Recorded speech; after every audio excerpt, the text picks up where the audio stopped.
Double ধামাকা, এবার KKR শিবির পেয়ে গেল জোড়া নারায়ণ। ফাইনালের আগে অস্ত্রের সান দিচ্ছে কলকাতা।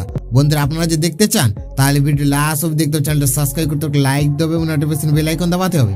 দেখতে দেখতে চলতি বছরের একদম অন্তিম লগনে এসে উপস্থিত হয়েছে। রাজপোহালে সম্পূর্ণ হবে আইপিএল ফাইনাল ম্যাচ। এমন অবস্থায় হায়দ্রাবাদের বিরুদ্ধে ফাইনালে নামার আগে জোর কদমে অনুশীলন সারছে নাইটরা। তবে এবার কলকাতা নাইট রাইডার্সে একই সাথে অনুশীলন সারলেন দুজন সুনীল নারায়ণ।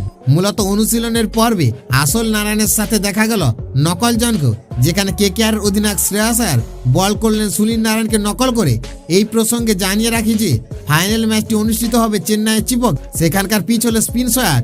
এদিকে ফাইনাল ম্যাচের আগে কেকেআর অধিনায়ক শ্রেয়াস আয়ারকে অনুশীলনে বল করতে দেখা যাওয়ার পরেই জল্পনা শুরু হয়েছে যে হায়দ্রাবাদের বিরুদ্ধে খেলতে নেমে তিনি বল করবেন কিনা। ভারতের হয়ে এর আগে বল করেছেন শ্রেয়াস, মূলত তিনি টেস্টে বল করেছেন। এদিকে সাদা বলের ক্রিকেটেও ভারতের হয়ে বল করতে দেখা গিয়েছে তাকে, যদিও আইপিএলে তিনি তার সমস্ত মরশুম জুড়ে বল করেছেন মাত্র এক ওভার। এদিকে আইপিএলে কেকেআরের হয়ে দুর্দান্ত পারফরমেন্স প্রদর্শন করেছেন সুনীল নারায়ণ। তিনি ওপেনার হিসেবে ইতিমধ্যে দলকে ভরসা দিয়েছেন, পাশাপাশি বল হাতেও নজর কেড়েছেন তিনি। নারায়ণ 13 ম্যাচে করেছেন 482 রান, যেখানে রয়েছে 3টি অর্ধশত রান, 1টি শতরান, পাশাপাশি বল হাতে 16টি উইকেট পেয়েছেন নারায়ণ।